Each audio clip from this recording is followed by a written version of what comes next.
Good morning student. Vidya Bharati public senior secondary school Etawah भोप जी की ऑनलाइन क्लास में आपका स्वागत है। पिछले वीडियो के अंदर आपको जो बहुपदों के लस और मैस है, एलसीएम और एचसीएफ वो बताया था। आज आपके लिए इस वीडियो में हम कुछ महत्वपूर्ण सूत्र बताएंगे, समझाएंगे जो घन, घनाभ, बेलन, शंकु और गोला से संबंधित होंगे। तो यहाँ पर हम सबसे पहले घन ले लेते हैं। घन क्या है, ये क्यूब क्या होता है। देखो, घन एक ऐसी ज्यामितीय आकृति होती है जिसके 6 फलक होते हैं। सभी 6 फलक वर्गाकार होते हैं। जैसे यहाँ पर हम एक डायग्राम बना लें जिसकी लंबाई, चौड़ाई और ऊंचाई क्या होती है, समान। जितनी लंबाई होती है उतनी ही चौड़ाई होती है, उतनी ही ऊंचाई होती है। कुल मिला के घन एक घनाभ के आकार की आकृति होती है। लेकिन घनाभ के अंदर क्या होता है, लंबाई, चौड़ाई, ऊंचाई बराबर नहीं होती है, अलग अलग भी हो सकती है। जबकि घन के अंदर सभी फलक बराबर होते हैं, अर्थात जो लेंथ है, विड्थ है और हाइट्स है वो तीनों समान होती है। इस प्रकार से अगर हम कोई आकृति बनाए तो इसके 6 फलक हो जाएंगे। जैसे आप पासा जानते हो, पासे के 6 फलक होते हैं, उसी प्रकार से ये घन होता है।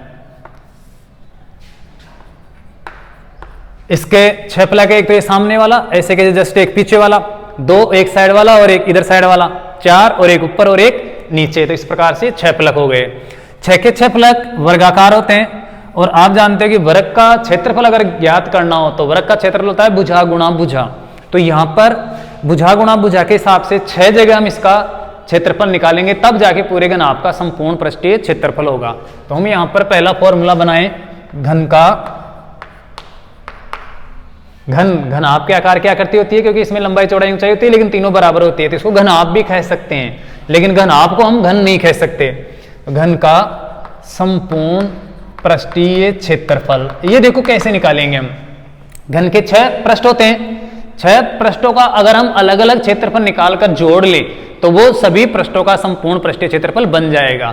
तो यहां पर अगर हम एक फलक का क्षेत्रफल निकाले तो वो होगा भुजा गुणा भुजा, अर्थात भुजा स्क्वायर, क्योंकि एक पृष्ठ घन के आकार का होता है, ये वर्ग के आकार का होता है, और वर्ग का क्षेत्रफल होता है भुजा गुणा भुजा। इस प्रकार से ऐसे 6 जगह हम 6 पृष्ठों का निकालकर जोड़ेंगे तो संपूर्ण बन जाएगा। तो भुजा स्क्वायर प्लस भुजा स्क्वायर प्लस भुजा स्क्वायर, क्योंकि 6 के 6 समान है और इनमें सभी में भुजा ही माप होती है, लंबाई चौड़ाई बराबर होती है, प्लस भुजा स्क्वायर 1 2 3 4 5 और ये 6ठे फलक का भुजा स्क्वायर। इस प्रकार से कुल मिला के ये 6 जो पृष्ठ हैं, 6 जो फलक हैं, उन 6 के 6 का कुल संपूर्ण पृष्ठीय क्षेत्रफल हो जाएगा जोड़ते ही। इस प्रकार से 1 भुजा स्क्वायर, 2 भुजा स्क्वायर, 3 भुजा स्क्वायर, 4 भुजा स्क्वायर, 5 और 6 भुजा स्क्वायर। तो कुल मिला के ये 6 गुणा भुजा स्क्वायर घन का संपूर्ण पृष्ठीय क्षेत्रफल हो गया, जो बहुत ही आसान है। अब आपके एग्जाम में ध्यान रखना है कि कोई जरूरी नहीं है इन 6 फलकों का पूरा संपूर्ण पृष्ठीय क्षेत्रफल ही पूछे। हो सकता है किसी घनाभ के आकार की आकृति का ऊपर वाला जो छत है या ऊपर वाला हिस्सा है वो न पूछे, अर्थात चारों दीवारों का और फर्श है, पेंदा है, उसका ही पूछे तो आपको 1 भुजा स्क्वायर घटा देना है, अर्थात 5 फलकों का। जैसे कोई घनाभ के आकार की पानी की टंकी है, उसके ऊपर ढक्कन नहीं है और उसका संपूर्ण पृष्ठीय क्षेत्रफल पूछता है, तो आपको पता है कि उसके 4 तो फलक होंगे, 4 जगह भुजा स्क्वायर, और एक नीचे वाला पेंदा 1 भुजा स्क्वायर, कुल मिला के 5 भुजा स्क्वायर ही होगा। और अगर आप चाहो तो पूरा संपूर्ण पृष्ठीय क्षेत्रफल निकालकर उसमें से एक फलक का क्षेत्रफल घटा सकते हो, तो 5 जो फलक है उनका क्षेत्रफल आ जाएगा। तो इस प्रकार से नीचे पेंदे को छोड़कर, जैसे मान लो रंग करना हो, पॉलिश करनी हो किसी घन के आकार के कमरे के, अगर हमें कलर करना है या फिर पॉलिश करनी है तो पेंदे पे नहीं करेंगे, तो इसका मतलब वही 5 फलक बच गए, 4 दीवारें और एक छत। तो ये आपको क्वेश्चन के अंदर समझना है कि कितने हिस्सों का क्षेत्रफल पूछा गया है। और अगर आपको नहीं बताया जाता है, सीधा ये कहा जाता है कि घन का संपूर्ण पृष्ठीय क्षेत्रफल ज्ञात कीजिए, तब आपको ये 6 भुजा स्क्वायर का फॉर्मूला लगाकर सभी पृष्ठों का क्षेत्रफल ज्ञात कर लेना है। लेकिन आपको ये समझना है कि घन के अंदर इस प्रकार के 6 बराबर के पृष्ठ होते हैं, वर्गाकार पृष्ठ, और 6 वर्गाकार पृष्ठों को आपस में मिलाने से ही एक घन के आकार की आकृति का निर्माण होता है। और इसका क्षेत्रफल होता है 6 जो वर्गाकार आकृतियां हैं बराबर की, उनका कुल क्षेत्रफल, और उनको अगर हम जोड़ेंगे तो ये 6 भुजा स्क्वायर हो जाएगा। तो समझ में आ जाना चाहिए घन का संपूर्ण पृष्ठीय क्षेत्रफल होता है 6 भुजा स्क्वायर। अब देखो घन के पार्श्व पृष्ठों का भी क्षेत्रफल आपसे पूछ सकता है। अब पार्श्व का मतलब क्या होता है? पार्श्व का मतलब होता है चारों ओर का, पेंदे को और छत को छोड़कर अगर आपसे ये पूछता है कि घन का पार्श्व पृष्ठीय क्षेत्रफल ज्ञात कीजिए, तो सीधी सी बात है 6 की जगह हम कितनी भुजाओं, कितने वर्गाकार भागों का क्षेत्रफल निकालेंगे? सिर्फ 4, क्योंकि चारों तरफ 4 वर्गाकार पृष्ठ है। तो ये बन जाएगा घन का पार्श्व पृष्ठीय क्षेत्रफल। इसमें सिर्फ ये पार्श्व का मतलब चारों ओर का पृष्ठ ही आएगा, पेंदे को और छत को आपको छोड़ देना है। तो सीधी सी बात है इन दो को निकाल लें तो बचेगा 4 भुजा स्क्वायर। तो ये 4 भुजा स्क्वायर, या आप अलग अलग निकाल लो 4 जगह चारों दीवारों का, तो वो 4 भुजा स्क्वायर हो जाएगा। तो ये हो गया घन का पार्श्व पृष्ठीय क्षेत्रफल अर्थात चारों ओर का पृष्ठीय क्षेत्रफल। अब हम चले इस घन के विकर्ण में। घन का विकर्ण, ये घन का विकर्ण क्या होता है? देखो वर्ग का विकर्ण आप जानते हो पाइथागोरस प्रमेय के अनुसार, अर्थात लंबाई स्क्वायर प्लस चौड़ाई स्क्वायर करके जोड़ दें और उसका वर्गमूल निकाल ले तो वर्ग का विकर्ण आ जाता है। लेकिन वर्ग में और घन में अंतर होता है। अगर हम यहां पर वर्ग की बात करें तो इसका जो एक पृष्ठ है वो वर्गाकार होता है, और एक पृष्ठ का अगर ऐसे कोई विकर्ण निकालें तो वो एक प्रकार से समकोण त्रिभुज का कर्ण होगा। लेकिन एक वर्ग का विकर्ण क्या होता है? जैसे एक वर्गाकार कमरा है, इस कमरे के अंदर हमें विकर्ण देखना है तो आपको उस लास्ट कोने से नीचे वाले कोने तक की लंबाई नापनी है, ये विकर्ण होता है। अगर हम उस कोने से इस कोने की अगर लंबाई मापेंगे वो तो क्या होगा? एक आयत का या वर्ग का क्या होगा? विकर्ण होगा। लेकिन वहां से लेकर ऊपर वाले कोने से लेकर इस नीचे वाले तिरछे कोने तक की लंबाई मापेंगे तो वो होगा घन का विकर्ण। और ये निकालने का फॉर्मूला है अंडर द रूट भुजा स्क्वायर प्लस भुजा स्क्वायर और प्लस भुजा स्क्वायर। तीनों जो लंबाई चौड़ाई ऊंचाई के रूप में तीनों भुजाएं हैं उनका वर्ग करके जोड़ लेंगे, वर्गमूल निकाल लेंगे। अब देखिए यहां पर भुजा स्क्वायर प्लस भुजा स्क्वायर प्लस भुजा स्क्वायर कितने हो गए? 3 भुजा स्क्वायर हो गया। तो ये हो गया अंडर द रूट 3 भुजा स्क्वायर। और यहां पर अगर हम वर्गमूल निकाल लें तो 3 का तो वर्गमूल नहीं निकलता है क्योंकि अपरिमेय संख्या है, पूरा पूरा नहीं आएगा, इसलिए इसको तो अंडर द रूट में देते हैं। लेकिन भुजा स्क्वायर का अगर वर्गमूल निकालेंगे, क्योंकि स्क्वायर भी है और वर्गमूल भी है, तो क्या आ जाएगा? भुजा आ जाएगा। तो ये भुजा स्क्वायर का वर्गमूल भुजा गुणा अंडर द रूट 3, ये बन गया घन के विकर्ण का फॉर्मूला।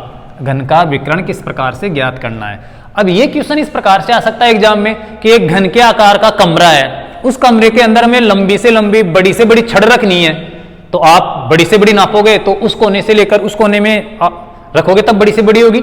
अगर आप पेंदे में ही रखोगे तब तो वो वर्ग के विकर्ण के रूप में आएगी, लेकिन अगर उसको और तिरछा लंबा करे तो और लंबी हो सकती है, हमें लंबी से लंबी करनी है तो वो होगी भुजा अंडर द रूट 3 के बराबर। तो ये क्वेश्चन आ सकता है कि एक घन के आकार का कोई कमरा है, उसके अंदर हमें लंबी से लंबी एक बड़ी छड़ रखनी है बिना मोड़े, तो वो कितनी लंबी होगी? तो आप भुजा को अंडर द रूट 3 से गुणा कर दो सीधे ही। जो घन की भुजा दे रखी है उसको आप अंडर द रूट 3 अर्थात 1.732 जो लगभग मान होता है उससे आप गुणा कर दोगे तो उस छड़ की लंबाई आ जाएगी। तो इस प्रकार से आपको ये ध्यान रखना है कि हो सकता है किसी कमरे के अंदर लंबी से लंबी बड़ी से बड़ी छड़ पूछे आपसे, घन के आकार का कमरा हो, तो आपको भुजा अंडर द रूट 3 करके ये फॉर्मूला काम में लेना है। तो ये आपका तीसरा फॉर्मूला बन गया। अब हम चलते हैं, देखो ये तो था इनके पृष्ठों का क्षेत्रफल और विकर्ण की लंबाई। आपको पता है कि अगर एक पृष्ठ का क्षेत्रफल निकालना हो तो मैंने पहले से अलग से बता दिया भुजा गुणा भुजा, क्योंकि एक पृष्ठ क्या है? वर्गाकार, वर्ग के आकार का है, और वर्ग का क्षेत्रफल होता है भुजा गुणा भुजा अर्थात लंबाई गुणा चौड़ाई। लेकिन लंबाई और चौड़ाई भुजा होती है, बराबर होती है, इसलिए हम भुजा गुणा भुजा या भुजा स्क्वायर कर देते हैं। और चारों पृष्ठों का निकालना हो तो 4 जगह जोड़ लो, 6 पृष्ठों का निकालना हो तो 6 जगह जोड़ लो अर्थात 6 भुजा स्क्वायर कर लो। और अगर विकर्ण निकालना हो तो भुजा अंडर द रूट 3 से, या फिर आप भुजा स्क्वायर प्लस भुजा स्क्वायर। अगर हम भुजा स्क्वायर प्लस भुजा स्क्वायर करेंगे तब तो होगा वर्ग का विकर्ण, तब तो क्योंकि लंबाई स्क्वायर प्लस चौड़ाई स्क्वायर। लेकिन अगर घन की बात करें तो घन के अंदर तीसरी भुजा और होती है अर्थात तीसरा माप और होता है। ये 3D आकृति है, 3 माप वाली आकृति है, तो इसके अंदर तीनों भुजाओं के वर्गों का योगफल कर लेते हैं और उनका वर्गमूल निकालेंगे तो वही आएगा घन का विकर्ण। तो भुजा अंडर द रूट 3 ये घन का विकर्ण हो गया। अगर यहां पर घनाभ होता तो हम क्या करते हैं, यहां पर लंबाई गुणा चौड़ाई स्क्वायर प्लस चौड़ाई गुणा ऊंचाई का स्क्वायर, इस प्रकार से हम स्क्वायर करके फिर निकालते हैं, अर्थात L square plus B square plus ये एच स्क्वायर, जो आगे आपको घन वाले में, ये घनाभ वाले में बता देंगे।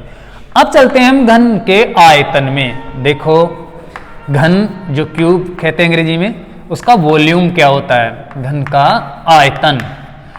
आयतन हमेशा किसी भी आकृति, जो भी कुछ आकृति है 3D अर्थात 3 माप वाली आकृति, उसके आधार के क्षेत्रफल को ऊंचाई से गुणा कर दो, बस आयतन आ जाता है। चाहे बेलन हो, चाहे से घन हो, चाहे से घनाभ हो, अगर आधार के क्षेत्रफल को ऊंचाई से गुणा करोगे तो क्या आ जाएगा, आयतन आ जाएगा। अब देखो घनका में आयतन निकालना है तो इसका आधार क्या है, इस घन को देखे तो इसका आधार क्या मिलेगा आपको, कोई सा भी प्रश्न नीचे कर दो, जो नीचे वाला हिस्सा है वही क्या है, इसका आधार है। और घन के अंदर तो सारे के सारे 6 के 6 फलक बराबर होते हैं, चाहे कैसे ही आप इसको लुढ़का लो, नीचे वाला आधार समान ही आएगा। तो आधार कैसा है, वर्गाकार, और आधार का क्षेत्रफल क्या हुआ, वर्ग का क्षेत्रफल, और वर्ग का क्षेत्रफल होता है भुजा गुणा भुजा। तो आधार का क्षेत्रफल हो गया भुजा गुणा भुजा, आ रहा है समझ में। और अब इसकी ऊंचाई से हम गुणा करेंगे, हमेशा आधार के क्षेत्रफल को, किसी भी आकृति के आधार के क्षेत्रफल को उसकी लेंथ से, ऊंचाई से, हाइट से सॉरी, अगर गुणा कर दें तो उसका आयतन बन जाता है। अब बताओ इस घन की ऊंचाई क्या होगी, क्या होगी घन की ऊंचाई, भुजा है इसकी, भुजा के बराबर ऊंचाई है, तो भुजा से गुणा कर दो, ये लो, ये तो हो गया आधार का क्षेत्रफल और गुणा ये हो गई इसकी ऊंचाई। तो क्या हुआ घन का आयतन, भुजा गुणा भुजा अर्थात भुजा क्यूब, ये भुजा की घात 3 होगी। तो बहुत ही सिंपल हो गया, लेकिन आपको ये ध्यान रखना है कि आयतन हमेशा आधार का क्षेत्रफल गुणा ऊंचाई होता है, और आधार कैसा होता है घन का, वर्गाकार, और वर्ग का क्षेत्रफल क्या होता है, भुजा गुणा भुजा। अगर उस क्षेत्रफल को, इस आधार के क्षेत्रफल को, इस पृष्ठ के क्षेत्रफल को हम इसकी ऊंचाई से गुणा कर देंगे इससे, तो इसका आयतन हो जाएगा, अर्थात भुजा गुणा भुजा, और ऊंचाई भी भुजा है तो ये भुजा क्यूब हो जाएगा। तो ये हो गया घन का आयतन। अब घन के आयतन में क्या पूछता है, देखो आयतन क्या होता है, आयतन का मतलब होता है ये जो घन के आकार का डिब्बा है, इसके अंदर कितना पदार्थ या मैटर भर सकते हैं हम, या कोई घन के आकार का बर्तन है, उस बर्तन के अंदर कितना पानी या कितना भी लिक्विड आप भर सकते हो, उस लिक्विड की जो मात्रा है वही आयतन कहलाती है, ये वॉल्यूम कहलाता है। कुछ छात्र आयतन में और क्षेत्रफल में अंतर नहीं समझ पाते हैं, ये नहीं जानते कि क्षेत्रफल क्या होता है, आयतन क्या होता है। क्षेत्रफल होता है चारों तरफ का जो आवरण है उसका पृष्ठ, अर्थात कितनी जगह है, जैसे इसके चारों ओर कितनी जगह या किसी एक पृष्ठ पर कितनी जगह है, ये जो समतल आकृति है वो क्या होता है, क्षेत्रफल होता है। लेकिन अगर आयतन की बात करें तो आयतन होता है एक मैटर, एक पदार्थ जिसके अंदर भार होता है या द्रव्यमान होता है, उसे हम आयतन कहते हैं। जबकि क्षेत्रफल में क्या द्रव्यमान होता है, क्षेत्रफल तो एक समतल आकृति की जगह होती है, जैसे जमीन का क्षेत्रफल, वर्ग का क्षेत्रफल, आयत का क्षेत्रफल। जबकि आयतन के अंदर वॉल्यूम या फिर हम कहें कि द्रव्यमान निश्चित होता है, जैसे पानी का द्रव्यमान है, दूध का द्रव्यमान है। किसी भी बर्तन के अंदर कुछ पदार्थ भर सकते हैं, वो भरा हुआ पदार्थ ही उस बर्तन का आयतन कहलाता है। तो आपके पास ये घन के आकार का डिब्बा है, इस डिब्बे के अंदर कितना भी पदार्थ आप मैटर भर सकते हो, दूध हो या पानी हो या और भी कोई चीज भर सकते हो, तो वो उसका आयतन कहलाएगा। जैसे इस कमरे की बात करें तो इस कमरे का क्षेत्रफल होता है, ये जो चारों दीवारें, पृष्ठ या छत है, वो जगह क्या कहलाती है, इसकी क्षेत्रफल। लेकिन इसके अंदर कितनी हवा भरी है या कितना पदार्थ भरा है, वो होगा इसका आयतन। तो आयतन का मतलब होता है कोई भी वस्तु के अंदर ऐसी जगह जिसके अंदर कोई पदार्थ अपनी जगह घेरे रखा है, अर्थात जगह बनाए रखा है। जैसे इसके अंदर हवा भरी है तो वह हवा का आयतन हो गया, अगर इसके अंदर पानी भर देंगे तो पानी का आयतन हो जाएगा। ऐसे कोई भी पदार्थ अगर किसी डिब्बे में या किसी भी बॉक्स के अंदर भर दिया जाए तो वो उस बॉक्स का आयतन बन जाएगा। तो आयतन अलग चीज होती है, आयतन हमेशा 3D वाली आकृतियों का ही निकलता है, जबकि क्षेत्रफल हम जो दो डिस्टेंस वाली, दो दूरियों वाले, जैसे आयत होता है, वर्ग होता है, उनका वर्त होता है, उनका भी निकाल सकते हैं। तो क्षेत्रफल आयत का भी होता है, वर्ग का भी होता है, वर्त का भी होता है, लेकिन आयतन नहीं होता है, वर्ग का आयतन नहीं होता। क्यों? क्योंकि इसके अंदर ऊंचाई नहीं होती, या फिर आयत का आयतन नहीं होता क्योंकि उसके अंदर दो ही माप होती है, लंबाई और चौड़ाई, ऊंचाई नहीं होती। या कहें कि वर्त का भी आयतन नहीं होता है, क्योंकि वर्त सिर्फ एक समतल आकृति होती है जो जगह घेरती है, उसके अंदर कोई पदार्थ थोड़ी भर सकते हो आप, क्योंकि ऐसी कोई स्थान ही नहीं है खाली जिसके अंदर हम कोई पदार्थ भर सके। तो आयत का वर्त का और वर्ग का आयतन नहीं होता है। लेकिन अगर वर्त की ऊंचाई बना दें हम, जैसे मान लो ये वर्त है, वर्ताकार आकृति है, इसका सिर्फ क्षेत्रफल होता है, लेकिन अगर इसको ऐसे लंबा कर दे तो वो एक बेलनाकार आकृति हो जाएगी, वही वर्त एक बेलन बन जाएगा और फिर बेलन का आयतन निकल आएगा, वही आधार का क्षेत्रफल गुणा ऊंचाई, जो आपको बेलन वाले टॉपिक में बताएंगे। तो फिलहाल आपका ये जो वर्ग, ये घन है, ये आपके समझ में आ जाना चाहिए कि घन का पृष्ठीय क्षेत्रफल या संपूर्ण पृष्ठीय क्षेत्रफल, ये कोई जरूरी नहीं है कि यहां पर संपूर्ण लगकर आए। घन का पृष्ठीय क्षेत्रफल का मतलब जो भी पृष्ठ है वो सब पृष्ठ कितने हैं, 6 पृष्ठों का क्षेत्रफल, और अगर संपूर्ण की बात करता है तब तो 6 होंगे ही होंगे। तो एनसीईआरटी के अंदर आपको ये नहीं मिलेगा कि संपूर्ण पृष्ठीय क्षेत्रफल ज्ञात करो, सीधे ऐसे कहेगा कि घन का पृष्ठीय क्षेत्रफल ज्ञात कीजिए। इसका मतलब है वो जो भी पृष्ठ है सामने उनका क्षेत्रफल हमें ज्ञात करना है, 6 है या 5 है, कितने भी। तो समझ में आ गया घन का संपूर्ण पृष्ठीय क्षेत्रफल, भुजा गुणा भुजा, एक पृष्ठ का, दो पृष्ठ का, 3 4 5 6, इनको जोड़ दो, 6 भुजा स्क्वायर हो जाएगा घन का संपूर्ण पृष्ठीय क्षेत्रफल। ऐसे ही घन के अगर पार्श्व पृष्ठीय क्षेत्रफल ज्ञात करना हो, इसका मतलब चारों दीवारों का क्षेत्रफल, तो 4 जगह जोड़ दो और 4 जगह 4 भुजा स्क्वायर, यहां पर और यहां पर ये चारों, तो ये 4 भुजा स्क्वायर हो जाएगा पार्श्व पृष्ठीय क्षेत्रफल। अगर हम बात करें विकर्ण की, तो विकर्ण है इस कोने से लेकर अंतिम कोने तक की ये माप। अगर हम यहां से यहां तक ही करेंगे तो ये तो क्या बनेगा, कर्ण बनेगा, जैसे समकोण त्रिभुज का। लेकिन इस ऊपर वाले कोने से लास्ट नीचे वाले तिरछे कोने तक अगर हम कोई माप कर दें तो वो कहलाता है घन का विकर्ण। और इसका माप निकालने के लिए हम क्या करते हैं, अंडर द रूट भुजा स्क्वायर प्लस भुजा स्क्वायर प्लस भुजा स्क्वायर, अर्थात अंडर द रूट 3 भुजा स्क्वायर, और भुजा स्क्वायर का वर्गमूल आता है भुजा, तो इसलिए भुजा अंडर द रूट 3 हो गया घन का विकर्ण। अगर हम इसके वॉल्यूम की बात करें, आयतन की बात करें, घन का आयतन, तो इसका आयतन निकालने के लिए आप क्या करो, आधार के क्षेत्रफल को ऊंचाई से गुणा कर दो। आधार वर्गाकार है, वर्ग का क्षेत्रफल भुजा गुणा भुजा है, और ऊंचाई क्या है, ऊंचाई भी भुजा है, इसलिए भुजा गुणा भुजा हो जाएगी, तो अर्थात भुजा क्यूब हो जाएगा। ये भुजा की घात 3 हो गई। तो इस प्रकार से इसका आयतन आ जाएगा। अब आपके एग्जाम के अंदर क्या आता है, जैसे मान लो भुजा दे दी और आपसे पूछ लिया कि इसका क्या करो, आयतन ज्ञात करो, तो सीधे क्या कर दो आप, भुजा गुणा भुजा कर दोगे, आयतन आ जाएगा। लेकिन हो सकता है कि आयतन दे दिया जाए आपको कि एक घन का आयतन इतना है, 27 घन सेमी है, उसकी भुजा ज्ञात करो या फिर उसका क्षेत्रफल ज्ञात करो। तो क्षेत्रफल ज्ञात करने के लिए आपको क्या चाहिए, पहले भुजा चाहिए, भुजा आपको मिलेगी तो ही आप क्षेत्रफल ज्ञात कर सकते हो। लेकिन भुजा तो दी ही नहीं है, सिर्फ क्या दिया हुआ है, आयतन। तो हम आयतन से क्या करेंगे, पहले इसकी भुजा ज्ञात करेंगे। और भुजा ज्ञात करने के लिए कैसे क्या करोगे आप, देखो घन की भुजा, हम 5वां सूत्र बना लेते हैं, क्षेत्रफल से भी बन सकती है और आयतन से भी बन सकती है। घन की भुजा अगर आयतन दिया हुआ हो तो क्या करेंगे हम, घन की भुजा अर्थात आयतन होता है भुजा क्यूब, तो भुजा होगी अर्थात इसका घन मूल निकाल लो। दोनों पक्षों का अगर घन मूल निकाले तो भुजा क्यूब का घन मूल तो भुजा जाएगी, और इसके घन मूल का ये चिन्ह लग जाएगा, अर्थात यहां पर 3 बैठा दो और यहां पर कर दो आयतन। अर्थात इसको हम हिंदी में कह सकते हैं कि आयतन का घन मूल। घन की भुजा ज्ञात करने के लिए क्या करोगे, घन के आयतन का घन मूल निकाल लो आप, तो वो भुजा का माप आ जाएगा। जैसे अभी मैंने बताया कि एक घन का आयतन 27 घन सेमी है, ये क्वेश्चन बन गया। मान लो एक घन का आयतन क्या है, 27 है या 64 है, कुछ भी आ सकता है, घन सेमी है, तो इसका पृष्ठीय क्षेत्रफल ज्ञात करो। ये क्वेश्चन बन गया। मान लो कोई, देखो क्वेश्चन तो बहुत ही इजी है, लेकिन क्षेत्रफल निकालने के लिए आपको क्या चाहिए, ये फॉर्मूला याद होना चाहिए। फॉर्मूले के अंदर आपको क्या चाहिए, भुजा। भुजा इसके अंदर दी हुई नहीं है, तो हमें क्या करना पड़ेगा, पहले भुजा ज्ञात करनी पड़ेगी। भुजा किससे ज्ञात करेंगे हम, जो माप दिया हो उससे, अर्थात 27 से। इस 27 घन सेमी से पहले आप घन की भुजा ज्ञात करो। भुजा ज्ञात आ जाएगी तो भुजा के बाद तो आप क्षेत्रफल निकाल सकते हो आराम से, फिर तो विकर्ण भी निकाल सकते हो। तो हम यहां पर क्या करेंगे, घन की भुजा के लिए इसका घन मूल निकालेंगे। घन की भुजा बराबर अंडर द रूट, और ये घन मूल किसका, आयतन का। आयतन का घन मूल निकाल लेंगे तो भुजा आ जाएगी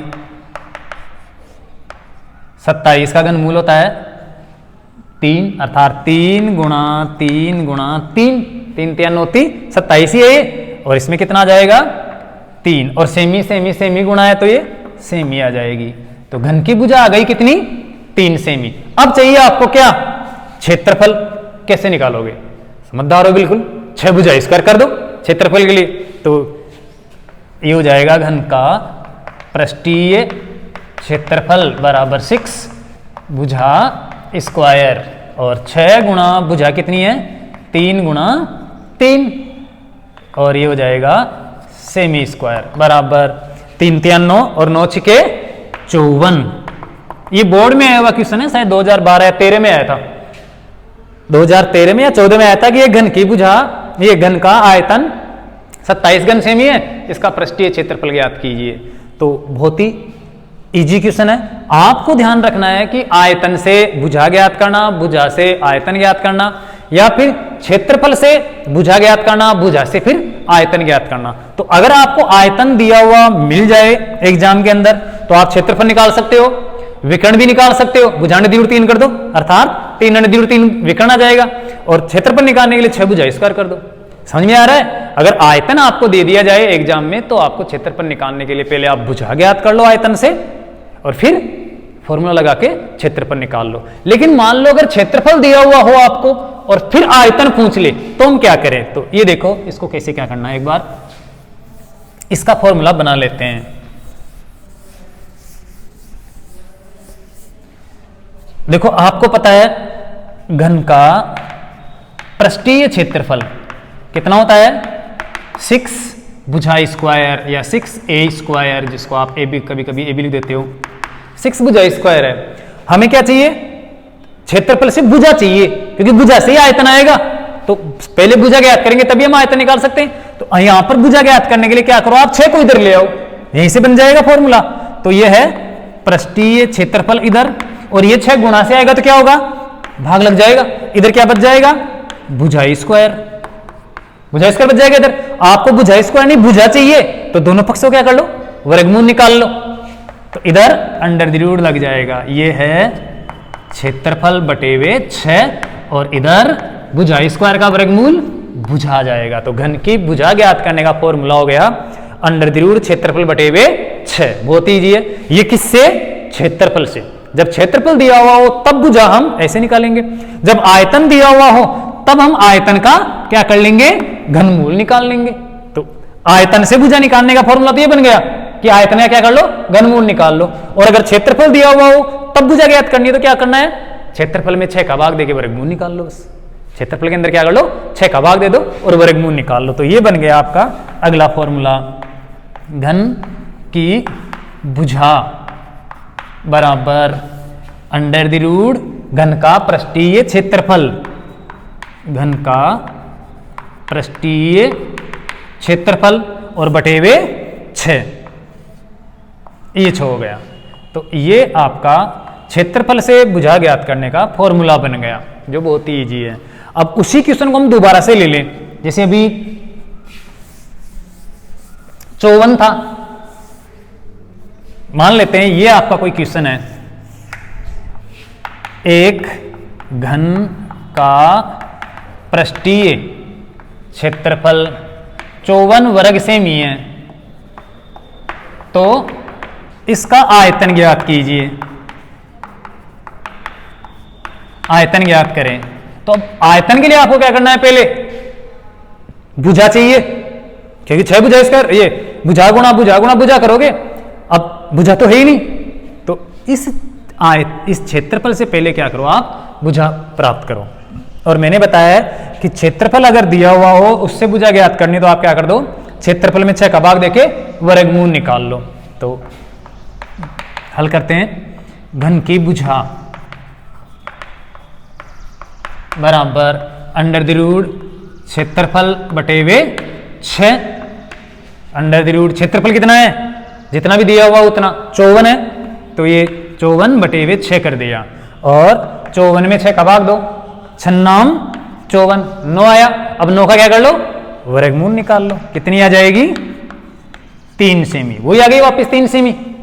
3 सेमी भुजा है, आपको निकालना है आयतन, तो क्या करोगे? आयतन में क्या करोगे?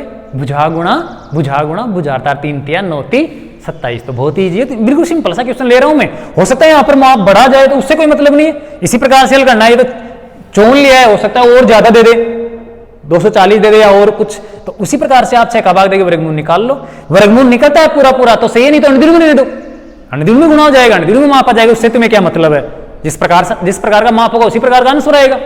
तो यहां पर हमने क्षेत्रफल में 6 का भाग देके और उसका वर्गमूल निकाल कर क्या ज्ञात कर ली? भुजा।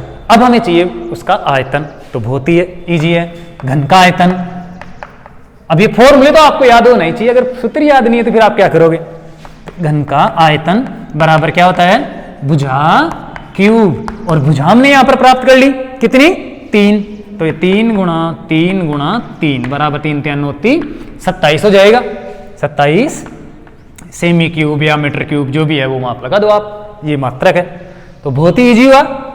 आयतन दिया हुआ हो तो क्षेत्रफल निकाल सकते हैं हम पहले भुजा ज्ञात करके, और अगर क्षेत्रफल दिया हुआ हो तो उससे हम भुजा ज्ञात करके फिर आयतन निकाल सकते हैं। अब इसके अलावा तो क्या पूछेगा? विकर्ण पूछ सकता है, और तो क्या पूछ सकता है? घन के अंदर और है क्या? आयतन है या फिर क्षेत्रफल है या फिर विकर्ण या फिर भुजा ज्ञात करवाएगा। तो यही घन के क्वेश्चन बनते हैं। तो समझ में आ जाना चाहिए घन के क्या किस प्रकार से सिस्टम होता है और ये कैसे फॉर्मूले हैं। फिलहाल आपको ये सूत्र याद करना जरूरी है। एक बार मैं फिर से रिपीट कर देता हूं। घन का पृष्ठीय क्षेत्रफल या घन का संपूर्ण पृष्ठीय क्षेत्रफल होता है 6 भुजा स्क्वायर, क्योंकि 6 फलक होते हैं इसलिए 6 जगह आप क्षेत्रफल निकालकर जोड़ लो। घन का पार्श्व पृष्ठीय क्षेत्रफल, इसका मतलब चारों दीवारों का क्षेत्रफल या चारों पृष्ठों का क्षेत्रफल, पेंदे को और छत को छोड़कर, तो 4 जगह भुजा स्क्वायर हो जाएगा, 4 भुजा स्क्वायर हो जाएगा। अगर घन का विकर्ण निकालना हो तो आप अंडरद्विगुण के अंदर क्या कर दो?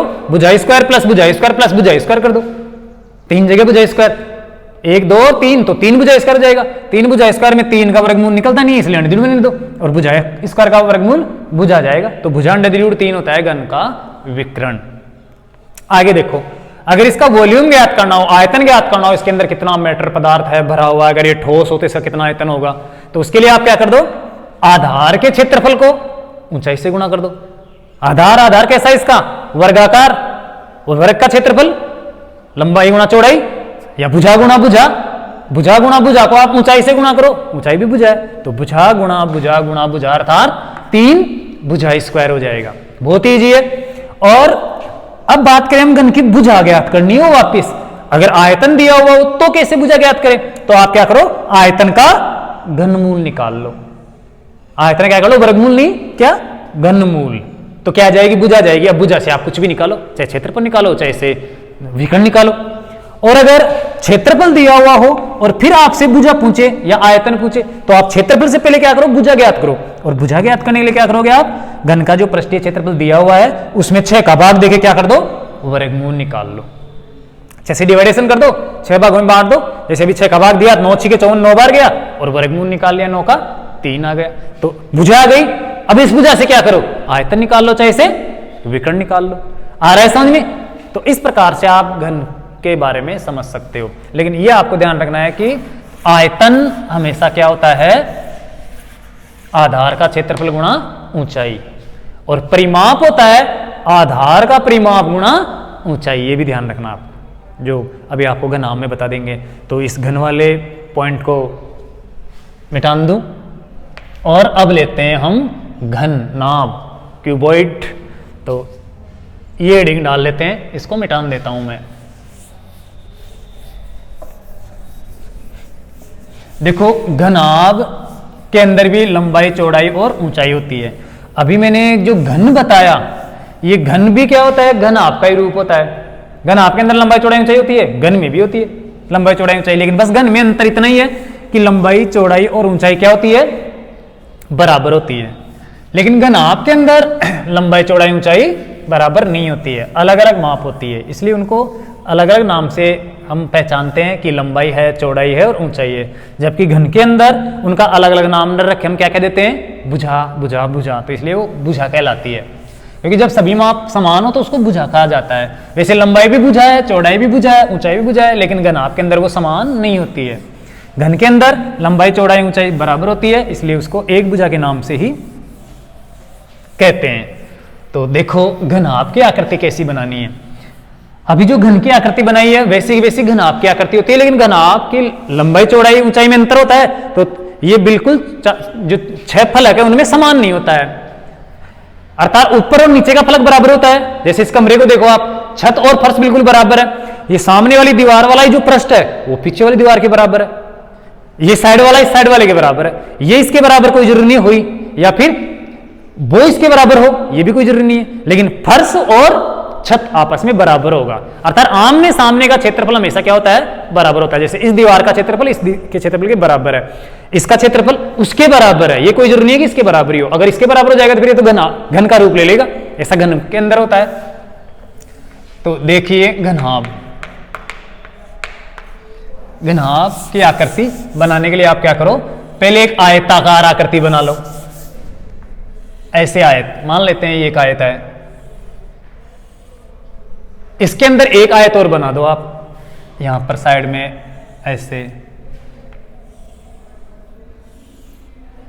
ऐसे बना दिया। अब क्या कर लो, इनके किनारों को मिला दो, ऐसे इन किनारों को मिलाओगे तो ये घनाभ बन जाएगा। अब देखो इस घनाभ के अंदर एक तो होती है लंबाई, जिसको अंग्रेजी के अंदर आप लेंथ बोल सकते हो, एल से व्यक्त करते हैं, एक होती है इसकी चौड़ाई अर्थात बिट्स, ये चौड़ाई है जिसको हम बी से व्यक्त कर सकते हैं, और ये है ऊंचाई जिसको हम एस से व्यक्त करते हैं। तो ये 3 माप होती है, लंबाई, चौड़ाई और ऊंचाई। अब देखो घन की तरह ही अगर हमें यहां पर भी इसका क्षेत्रफल निकालना हो तो इसके अंदर भी कितने फलक होते हैं, 6 फलक होते हैं, लेकिन 6 फलकों के क्षेत्रफल क्या नहीं होते, बराबर नहीं होते, लेकिन ये जरूर है 2-2 के बराबर होते हैं।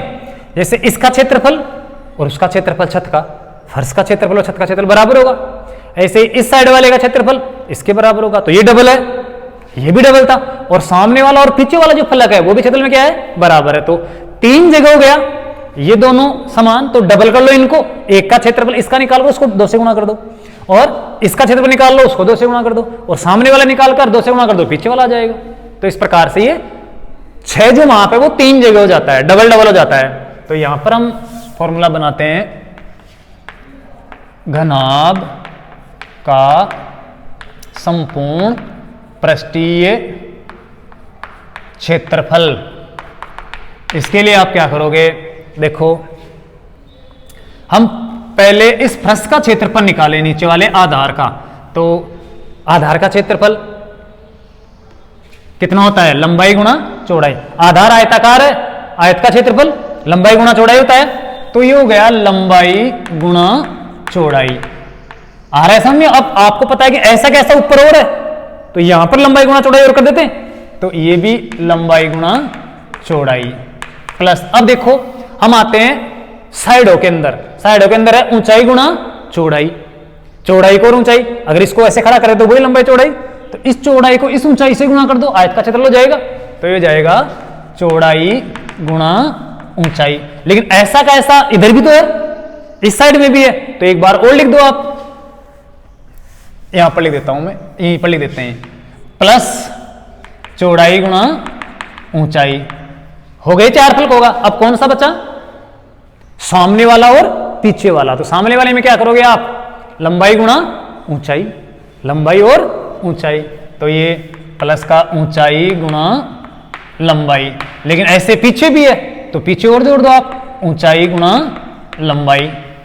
आ गया समझ में?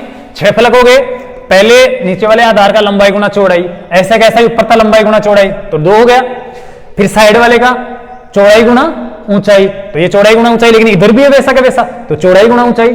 और अब आते हैं सामने वाले पृष्ठ में, तो सामने वाला है लंबाई गुणा ऊंचाई, तो ये लंबाई गुणा ऊंचाई, लंबाई गुणा ऊंचाई दोनों तरफ साइडों में हो गया। अब देखो यहां पर लंबाई गुणा चौड़ाई कितनी जगह हो गया, 2 जगह, लंबाई गुणा चौड़ाई प्लस लंबाई गुणा चौड़ाई का मतलब 2 लंबाई गुणा चौड़ाई प्लस, यहां पर देखो चौड़ाई गुणा ऊंचाई, चौड़ाई गुणा ऊंचाई कितनी है, 2 है, 2 पृष्ठ है ऐसे, तो ये भी 2 गुणा चौड़ाई गुणा ऊंचाई प्लस, अब बात करें हम ऊंचाई गुणा लंबाई, ये भी 2 है, तो 2 गुणा लंबाई गुणा चौड़ाई, लंबाई गुणा ऊंचाई या ऊंचाई गुणा लंबाई, कैसे भी कर लो, ऊंचाई गुणा लंबाई अब देखो यहां पर इन सब में दो तो कॉमन है, डबल डबल है सारे फलक, दो कॉमन है तो दो को तो बाहर ले लें हम कोष्टक के, तो ये दो बाहर लिया तो बचा क्या, लंबाई गुणा चौड़ाई प्लस चौड़ाई गुणा ऊंचाई और प्लस ऊंचाई गुणा लंबाई, ये ऊंचाई गुणा लंबाई। तो ये बन गया घनाभ का संपूर्ण पृष्ठीय क्षेत्रफल जो आप पिछली कक्षाओं में पढ़ते थे। अर्थात शॉर्ट में इसको कह सकते हैं हम 2 इंटू एल बी, अर्थात लंबाई गुणा चौड़ाई एल गुणा बी प्लस बी गुणा एच, तो ये क्या हो गया बी एच प्लस ऊंचाई गुणा लंबाई अर्थात एच गुणा एल, तो ये हो गया एच एल। ये आपका इंग्लिश में फॉर्मूला बन गया कि 2 into L B plus B H plus H L. लेकिन ऐसे ध्यान रखना है कि ये आया कैसे, रटना नहीं है कि ऐसे कैसे रट ले हम, अगर रट लोगे तो फिर किसी एक फलक का अगर हटा देगा तो आप फिर गलत कर दोगे। तो ये आपको ध्यान रखना है कि ऐसे 6 फलक हैं, लंबाई गुणा चौड़ाई प्लस लंबाई गुणा चौड़ाई, ऐसे ही साइड में चौड़ाई गुणा ऊंचाई, चौड़ाई गुणा ऊंचाई, और ऐसे सामने ऊंचाई गुणा लंबाई, ऊंचाई गुणा लंबाई पीछे भी। तो इस प्रकार से 6 जगह होगा, 6 डबल डबल हो गया, अर्थात 2 लंबाई गुणा चौड़ाई और 2 ही चौड़ाई गुणा ऊंचाई और 2 ही हो जाएगा ऊंचाई गुणा लंबाई। इन दोनों में 2 कॉमन है तो बच जाएगा 2 गुणा लंबाई इंटू चौड़ाई प्लस चौड़ाई इंटू ऊंचाई प्लस ऊंचाई इंटू लंबाई, अर्थात 2 into L B plus B H plus H L. तो ये है घनाभ का संपूर्ण पृष्ठीय क्षेत्रफल। अब आपको ध्यान रखना है एग्जाम के अंदर हो सकता है किसी एक पृष्ठ का आपसे न निकलवाए, जैसे मान लो घनाभ के आकार की कोई संदूक हो, कोई बॉक्स हो जिसके ढक्कन में लगा हुआ हो, तो आप क्या करोगे फिर क्षेत्रफल निकालने के लिए ऊपर वाले ढक्कन का क्षेत्रफल निकालना नहीं है क्योंकि खाली है, तो हम चारों दीवारों का क्षेत्रफल प्लस आधार का क्षेत्रफल ये 5 ही निकालकर जोड़ेंगे, या फिर पूरे का निकालकर एक पृष्ठ का घटा देंगे जो आप पहले करते थे। तो इस प्रकार से भी ये 5 भागों का क्षेत्रफल आ जाएगा। या हो सकता है इस संदूक पर पॉलिश करनी हो, रंग करना हो, पेंदे को और छत को छोड़कर, तो फिर चारों दीवारों का अर्थात 4 जगह हम क्या करेंगे क्षेत्रफल निकाल लेंगे। तो ये हो जाएगा पार्श्व पृष्ठीय क्षेत्रफल। तो अगला फॉर्मूला बन जाएगा आपका घनाभ का पार्श्व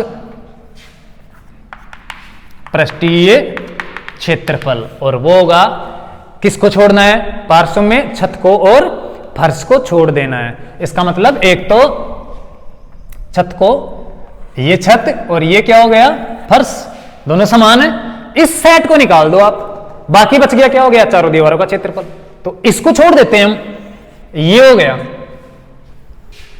आ रहा है समझ में। तो इसके अंदर क्या है, दो कॉमन है, तो बच गया क्या चौड़ाई गुणा ऊंचाई प्लस ऊंचाई गुणा लंबाई, ऊंचाई गुणा लंबाई। तो ये पार्श्व पृष्ठीय क्षेत्रफल बन जाएगा। तो आपको समझना है कि छत का और फर्श का छोड़ देना है, तो बाकी चारों दीवारों का ही बचेगा। आगे देखो, अब चलते हैं हम इस घनाभ के विकर्ण में। अगर एक पृष्ठ का निकालना हो तो इजी है, बताने की जरूरत थोड़ी एक पृष्ठ का, आयताकार एक पृष्ठ तो लंबाई गुणा चौड़ाई, सबके अंदर इसी प्रकार से। घनाभ का विकर्ण लेते हैं हम, घनाभ का विकर्ण, विकर्ण का मतलब वही घन के विकर्ण की तरह, अर्थात उस ऊपर वाले अंतिम कोने से नीचे वाले इस सामने वाले कोने में अगर कोई लंबी छड़ रख दें हम बड़ी बिना मोड़े, तो वो क्या हो जाएगा घनाभ का विकर्ण। तो उसी प्रकार से जैसे हमने भुजाई स्क्वायर प्लस भुजाई स्क्वायर प्लस भुजाई स्क्वायर करके अंडर द रूट निकाला था, उसी प्रकार से यहां पर आप लंबाई का और चौड़ाई का और ऊंचाई का कर लो। तो अंडर द रूट लंबाई स्क्वायर प्लस चौड़ाई स्क्वायर प्लस ऊंचाई स्क्वायर। अगर ये आयती होता तो क्या करते, लंबी स्क्वायर प्लस आधार स्क्वायर, लेकिन इसके अंदर क्या है ऊंचाई और है तो ऊंचाई स्क्वायर और कर दो बस। वही जो पाइथागोरस प्रमेय का हम फॉर्मूला समकोण त्रिभुज में काम में लेते हैं कर्ण निकालने के लिए, लंबी स्क्वायर प्लस आधार स्क्वायर का वर्गमूल करते हैं। तो इसमें क्या है एक एक्स्ट्रा माप और है, ऊंचाई है तो उसको और ले लो आप सामने प्लस में करके, तो वही फॉर्मूला काम में आ जाएगा, दोबारा आपको ज्यादा याद करने की जरूरत ही नहीं है। पाइथागोरस प्रमेय जानते हो आप, उससे कर्ण निकालना जानते हो, तो इसमें भी ये कर्ण ही है लेकिन घनाभ है इसलिए विकर्ण बन जाएगा और इसके अंदर ऊंचाई और काम में आ जाएगी। तो इसलिए अंडर द रूट लंबाई स्क्वायर प्लस चौड़ाई स्क्वायर प्लस ऊंचाई स्क्वायर। तो ये घनाभ का विकर्ण हो गया। क्वेश्चन बन सकता है कि अगर किसी घनाभ के अंदर जिसकी माप दे दे, मान लो कितनी भी भुजाओं का माप दे दिया जाए और आपसे कहे कि इसके अंदर अधिक से अधिक बड़ी से बड़ी कितनी लंबी छड़ रख सकते हैं, इसका मतलब वो घनाभ का हमें क्या करना है विकर्ण निकालना है। और विकर्ण निकालने के लिए आपको फॉर्मूला काम में लेना है अंडर द रूट लंबाई स्क्वायर प्लस चौड़ाई स्क्वायर प्लस ऊंचाई स्क्वायर। आ गया समझ में। अब चलते हैं हम घनाभ के आयतन में। देखो चौथा फॉर्मूला, घनाभ का वॉल्यूम, आयतन, घनाभ का आयतन। अभी मैंने आपको आयतन के लिए क्या बताया था, है पता, आधार का क्षेत्रफल गुणा ऊंचाई। इस घनाभ के आधार का क्षेत्रफल, आधार कैसा है इसका, आयताकार, और आयत का क्षेत्रफल क्या होता है, लंबाई गुणा चौड़ाई। तो ये आधार का क्षेत्रफल लंबाई गुणा चौड़ाई गुणा किससे गुणा करेंगे इसको, ऊंचाई से। तो ये लो ऊंचाई, ये हो गया आयतन। किसी भी आकृति का आयतन आप निकालो तो आप आधार के क्षेत्रफल को ऊंचाई से गुणा कर दो। ऐसा आप बेलन में भी कर सकते हो। तो लंबाई गुणा चौड़ाई गुणा ऊंचाई, अर्थात इसको शॉर्ट में हम क्या कह सकते हैं, LBH, लंबाई गुणा चौड़ाई गुणा ऊंचाई। तो ये बहुत ही सिंपल और सरल सूत्र हो गया। अब देखो, अभी हमने आयतन से भुजा ज्ञात की थी, लेकिन वो घन के अंदर, घनाभ के अंदर हम लंबाई चौड़ाई ऊंचाई तीनों नहीं ज्ञात कर सकते। क्यों? क्योंकि यहां पर तीन अलग अलग माप होंगे। अगर लंबाई और चौड़ाई दे दी जाए और आयतन दे दे तो फिर ऊंचाई निकाल सकते हैं हम। ऊंचाई का सूत्र ऐसे बन जाएगा, वो तो वही समझने की तरह पक्षांतर करना है बस। घनाभ की लंबाई तो बराबर क्या होगा, आयतन, आयतन के अंदर चौड़ाई का इसका ऊंचाई का भाग दे दो, आयतन बटे वे BH कर दो। आ रहा है समझ में? और अगर B का मान पूछ रहा है तो LH का भाग दे दो आयतन के अंदर, और अगर H का मान पूछ रहा है तो LB का भाग दे दो। तो एक प्रकार से समीकरण हुआ सरल करके आप पक्षांतर करके निकाल सकते हो। तो इसलिए सूत्र लिखाने की कोई आवश्यकता नहीं। अगर यहां पर मैं चौड़ाई कर दूंगा तो आप क्या करोगे, ऊंचाई का लंबाई का भाग दे देना, और अगर ऊंचाई पूछूंगा तो लंबाई का चौड़ाई का भाग दे देना, आयतन के अंदर आ जाएगा। लेकिन दो माप आपको देगा जरूर, ऐसे नहीं कि सारे पूछ ले आयतन से, तब तो कैसे निकाल सकते हैं। अगर आयतन दिया हुआ है और इनमें से कोई सा एक का माप पूछता है तो दो का उसको देना जरूरी है, या फिर क्षेत्रफल देना चाहिए। तो इसलिए यहां पर तो और भी आसान हो जाएगा। तो ये घनाभ का आयतन हो गया।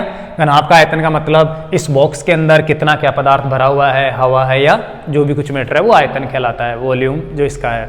तो समझ में आ गया होगा घनाभ का आयतन, क्षेत्रफल और विकर्ण क्या होता है। ये बाद में हम इनके अगले वीडियो के अंदर इनके क्वेश्चन लेकर उनको हल करेंगे जो बोर्ड में आए हुए हैं। तो फिलहाल मैं आपको इनके बारे में, ये सूत्र क्या है, किस प्रकार से इस्तेमाल करना है और क्या आकृति होती है उसके बारे में बता रहा हूं। तो अब हम लेते हैं तीसरी आकृति, बेलन। इसको मिटान देते हैं। सूत्र आप अच्छी तरह से इनको सही ढंग से कॉपी के अंदर अच्छी राइटिंग में उतारना। मैं यहां पर सिर्फ समझा रहा हूं, इसलिए व्यवस्थित तरीके से नहीं लिख रहा हूं। देखो बेलन क्या होता है, बेलनाकार आकृति कैसी होती है, ये आप सब जानते हो, सबने देखी होगी बेलनाकार आकृति।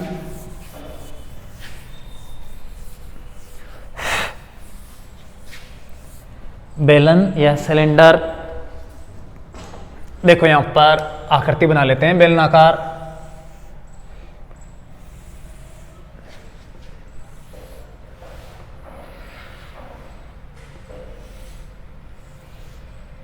ये एक बेलनाकार आकृति है, यह है इसकी ऊंचाई, हाइट, और ये नीचे वाला इसका बेलनाकार आकृति का जो मुंह है होता है वो क्या होता है, बिल्कुल वर्ताकार, गोले की तरह वर्ताकार।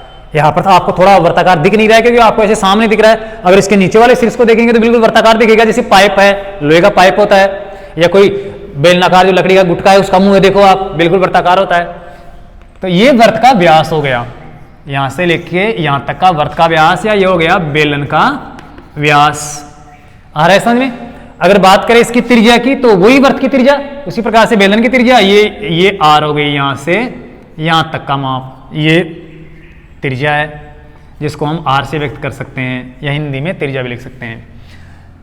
ये व्यास है यहां से यहां तक का, वो कब हुई, आपको ये ध्यान रखना है कि नीचे वाला मुंह है बेलन का और ऊपर वाला मुंह है बिल्कुल क्या होता है, समान होता है। ऐसे नहीं कि ये बड़ा और वो छोटा हो। अगर कोई सा मुंह है बड़ा और कोई सा छोटा होगा तो वो छिन्नक बन जाएगा, जो आपके कोर्स में ही नहीं है। पिछली 2-3 सालों पहले जो एनसीईआरटी कोर्स था उसके अंदर था छिन्न का क्वेश्चन, आपके सिर्फ शंकु तक और बेलन तक के क्वेश्चन ही है। तो इसके दोनों मुंह क्या होते हैं, बिल्कुल समान, वर्ताकार आकृति जो है, ये माप है वो बिल्कुल क्या होती है, समान होती है। अर्थात इन दोनों में अंतर नहीं है। कुल मिला के ये त्रिज्या और ये त्रिज्या बराबर होती है। आ रहा है समझ में? और यहां से लेकर यहां तक की ये बात करें हम तो ये कहलाती है बेलन की हाइट, ऊंचाई h। बस ये दो ही माप होते हैं इसके अंदर, एक तो होती है बेलन की ऊंचाई और एक होती है बेलन की त्रिज्या, और कोई सी माप इसके अंदर नहीं होती है। अब बात करेंगे हम इसका आयतन निकालना हो या फिर क्षेत्रफल निकालना हो तो ये कैसे निकालेंगे, क्या फॉर्मूले हैं वो हम आपको समझाते हैं। देखो सबसे पहले हम ले बेलन का क्षेत्रफल। क्षेत्रफल के अंदर इसके दो हिस्से हैं, ये आपको ध्यान रखना है। एक तो इसका ये जो बेलनाकार रूप दिख रहा है आपको सामने वाला वो क्षेत्रफल, और एक नीचे वाला वर्ताकार ऊपर वाला वर्ताकार भाग और है, ये और शामिल कर लें तो वो अलग क्षेत्रफल हो जाएगा। तो कुल मिला के ये तीन हिस्से होते हैं बेलन के अंदर। अगर कोई ठोस बेलन है तो इसके तीन पृष्ठ होते हैं। पृष्ठ का मतलब जिसको आप स्पर्श कर सकते हो, छू सकते हो, वो इसका पृष्ठ है। और ये कुल मिला के तीन पृष्ठ है। कौन सा? एक तो नीचे वाला वर्ताकार भाग और एक ऊपर वाला वर्ताकार भाग और एक वक्राकार भाग, ये वक्राकार पृष्ठ कहलाता है। जैसे इस चौक को मैं पकड़कर इस प्रकार से ये ऐसे देखूं तो ये तो है वक्राकार पृष्ठ, और ऊपर वाला और नीचे वाला भाग क्या है? वर्ताकार पृष्ठ। तो तीन पृष्ठ हो गए, दो वर्ताकार पृष्ठ और एक वक्राकार पृष्ठ। ये तीनों पृष्ठ मिलकर बेलन का कुल पृष्ठीय क्षेत्रफल कहलाता है। अब बात करें इनमें, ये जो दो वर्ताकार पृष्ठ है इनमें तो कुछ भी अंतर नहीं है, दोनों सेम टू सेम है बिल्कुल।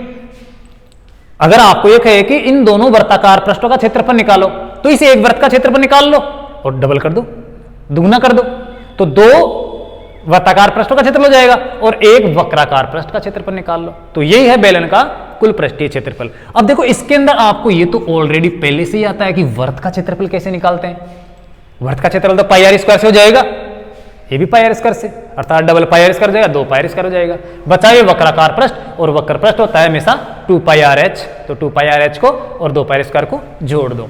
तो यहां पर देखिए बेलन, बेलन एक ऐसी आकृति होती है जिसकी माप पूरा जितना लंबा बेलन होता है उसकी सब जगह बराबर होती है, बराबर त्रिज्या का होता है, ये आपको ध्यान रखना है। त्रिज्या में कहीं पर भी कोई अंतर नहीं होता है, सेम होती है। और वृत्त को ही हम क्या कर देते हैं, बेलन बना सकते हैं अगर इसकी ऊंचाई बढ़ा दे तो। जैसे अगर इसकी ऊंचाई 0 कर देंगे तो क्या रहेगा, सिर्फ ये वृत्ताकार आकृति रहेगी, अर्थात वृत्त रहेगा, फिर इसका आयतन भी नहीं आएगा। और अगर इसकी ऊंचाई बढ़ा दे, जैसे हम एक सिक्के को देखें तो एक सिक्का लगभग वृत्ताकार दिखता है, लेकिन जैसे जैसे सिक्कों की ढेरी बनाते जाएंगे तो एक बेलनाकार रूप ले लेगा, तो वो बेलन बन जाएगा। यहां पर देखो बेलन का सबसे पहले हम लेते हैं बेलन का पृष्ठीय क्षेत्रफल। पृष्ठीय का मतलब जो भी पृष्ठ है वो सारे।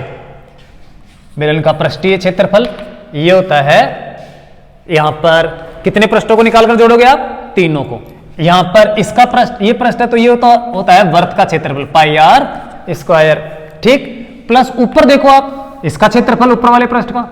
समझ में तो आ रहा है ना। जैसे मान लो कोई बेलनाकार लकड़ी का गुटका है और उसका में क्षेत्रफल निकालना है तो नीचे वर्ताकार भाग है और एक ऊपर वर्ताकार भाग है, और बीच में ये वक्राकार पृष्ठ, तो pi r square plus pi r square और ये 2 पाई आर एच, तो pi r square plus pi r square, ये तो दो वर्ताकार भाग हो गए, और एक है वक्राकार पृष्ठ, वो होता है 2 पाई आर एच। ये है बेलन के तीनों पृष्ठों का क्षेत्रफल। अब देखो यहां पर एक पाई आर स्क्वायर और एक पाई आर स्क्वायर कितने हो गए? 2 पाई आर स्क्वायर हो गए। ये हो गए 2 पाई आर स्क्वायर प्लस ये है 2 पाई आर एच, ये 2 पाई आर एच है। अब इनके अंदर क्या कॉमन है? दोनों में कॉमन है, उभयनिष्ठ है, पाई भी दोनों के अंदर उभयनिष्ठ है और आर भी दोनों के अंदर उभयनिष्ठ है, तो इनको आप कॉमन ले लो। तो ये 2 पाई आर कॉमन लिया तो यहां पर क्या बचा? 2 पाई और आर की दो घात में एक आर घात ले ली तो क्या बची? आर, और प्लस यहां पर देखो 2 पाई आर कॉमन लिया तो क्या बचा? एच।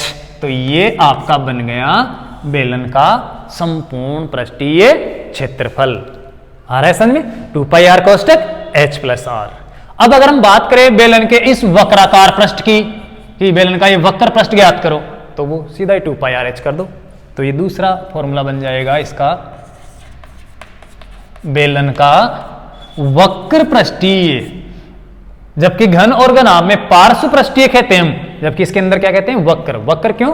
क्योंकि ये वर्ताकार रूप में होता है जबकि वो समतल आकृति के रूप में होती है, इसलिए समतल आकृतियों को पार्श्व बोलते हैं, अर्थात फलक के रूप में, जबकि ये वर्त के रूप में, इसलिए वक्राकार बोलते हैं। तो ये वक्र पृष्ठ का क्षेत्रफल कहलाएगा, इसलिए बेलन का वक्र पृष्ठीय क्षेत्रफल हो जाएगा 2 pi r H. 2 pi r H. अब देखो ये 2 पाई आर एच क्यों बना? क्षेत्रफल निकालने के लिए, कोई भी आकृति उसका क्षेत्रफल निकालने के लिए आधार के परिमाप को क्या कर दो, ऊंचाई से गुणा कर दो। आधार का जो परिमाप है उसको ऊंचाई से गुणा कर दो। तो यहां पर आधार का परिमाप, आधार कैसा है इस वर्त का, इस बेलन का? वर्ताकार। और वर्त का परिमाप क्या होता है?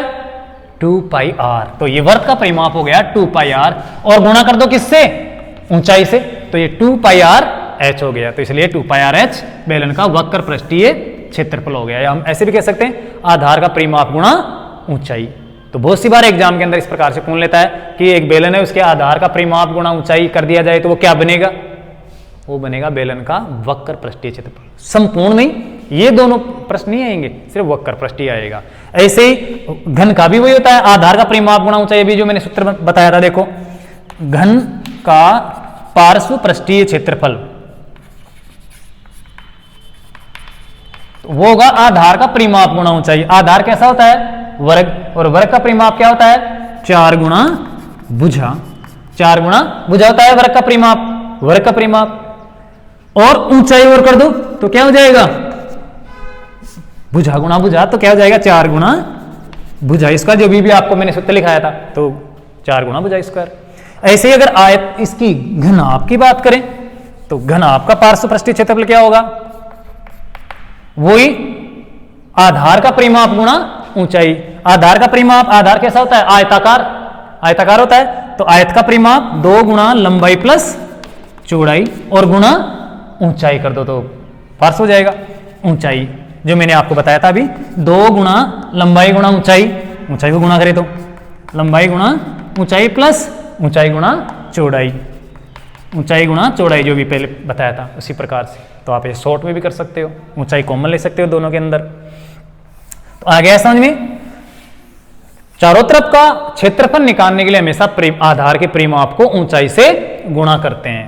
आधार का परिमाप यहां पर वर्त का परिमाप 2 पाई आर और गुणा एच ऊंचाई है। तो ये हो गया बेलन का वक्र पृष्ठीय क्षेत्रफल, बेलन का वक्र पृष्ठीय क्षेत्रफल। अब हम चलते हैं बेलन के आयतन में। बेलन का वॉल्यूम, आयतन। आपको आयतन के लिए मैंने बताया था कि अगर किसी भी आकृति के किसको ऊंचाई से गुणा कर दें? आधार के क्षेत्रफल से। तो यहां पर आधार का क्षेत्रफल गुणा ऊंचाई। बेलन का आधार कैसा है? वर्ताकार। बेलन का आधार कैसा है? वर्ताकार। इस आधार के क्षेत्रफल को किससे गुणा कर दें हम? ऊंचाई से। तो क्या हो जाएगा? ये आयतन हो जाएगा। जैसे घन का आयतन निकालने के लिए मैंने क्या किया था? आधार का क्षेत्रफल गुणा ऊंचाई, आधार भुजा गुणा भुजा गुणा भुजा। घनाभ का क्षेत्रफल निकाला था, ये आयतन निकाला तो क्या किया था? लंबाई गुणा चौड़ाई गुणा ऊंचाई कर दिया था। तो यहां पर भी आप क्या कर दो? इसका क्षेत्रफल, वर्त का क्षेत्रफल गुणा ऊंचाई कर दो बस। वर्त का क्षेत्रफल कैसा होता है? पाई आर स्क्वायर। इस वर्ताकार भाग का क्षेत्रफल क्या होगा? पाई आर स्क्वायर और गुणा ऊंचाई। क्या है इसकी ऊंचाई? एच। तो ये बन गया बेलन का वॉल्यूम, आयतन, पाई आर स्क्वायर एच हो जाएगा। ये बेलन के आयतन का फॉर्मूला बन गया, पाई आर स्क्वायर एच। अब देखो आपके एग्जाम में आयतन देकर त्रिज्या पूछ सकता है, ऊंचाई पूछ सकता है, या फिर क्षेत्रफल देकर त्रिज्या पूछ सकता है, ऊंचाई पूछ सकता है। तो बहुत ही ईजी होगा, लेकिन ऊंचाई और त्रिज्या में से आपको एक माप जरूर देगा।